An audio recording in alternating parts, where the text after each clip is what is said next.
Salam sejahtera Bapak Ibu Saudara-saudara yang dikasihi oleh Tuhan Yesus Kristus.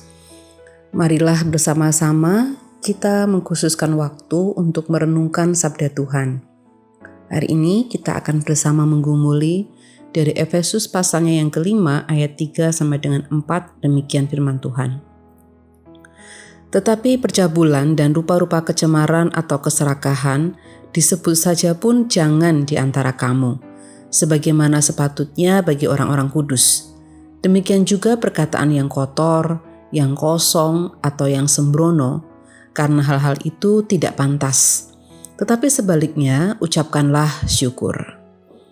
Saudaraku, konon kita lebih cepat menangkap melalui penglihatan sebesar 80% dan melalui pendengaran sebesar 13%.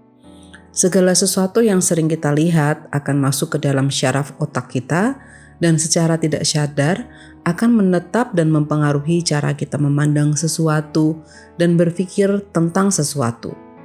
Demikian pula, apapun yang sering kita dengar juga akan masuk menjadi suatu informasi bagi otak dan akan mempengaruhi bagaimana cara kita berpikir, cara kita mengambil suatu keputusan, bahkan cara hidup kita.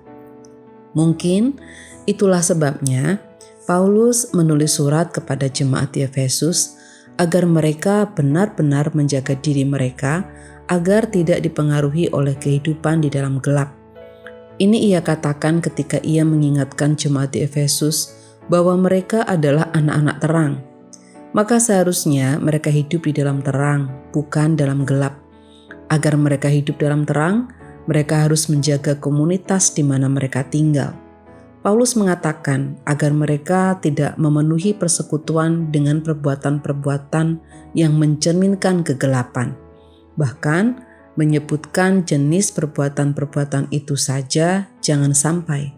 Paulus mengatakan mereka harus memenuhi kehidupan mereka dengan kalimat-kalimat yang mengungkapkan syukur, kalimat-kalimat yang memberkati orang lain. Ini adalah satu cara untuk menjaga agar mereka tetap hidup di dalam terang dan tidak tercemar oleh perbuatan-perbuatan gelap melalui lingkungan yang mereka ciptakan sendiri.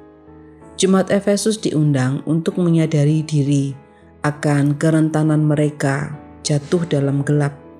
Karena itu mereka harus membentengi diri melalui komunitas yang positif, persekutuan yang baik. Dengan demikian, setiap orang akan saling menjaga. Saudaraku, mari kita hidup sebagai anak-anak terang.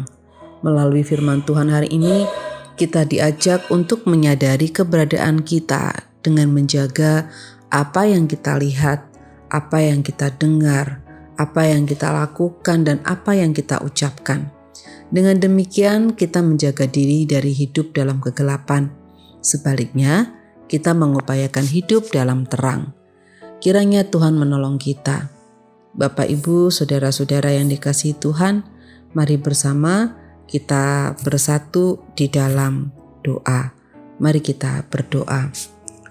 Allah Bapa kami yang Maha Kasih, kami datang kepadamu memohon pertolongan-Mu.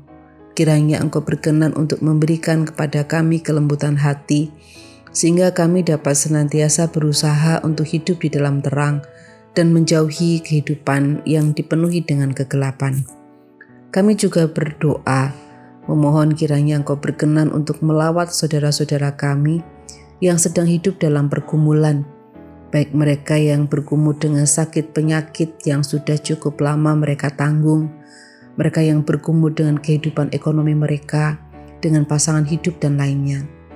Kami juga berdoa, kiranya Engkau memberkati keluarga-keluarga yang harus terpisah oleh karena studi ataupun pekerjaan atau satu dan lain hal.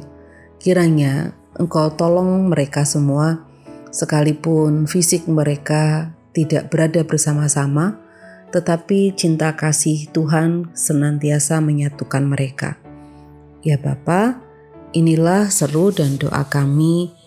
Kiranya terjadi Tuhan, apa yang menurut kehendak-Mu baik bagi kami. Dalam Allah Tritunggal kami berdoa. Amin.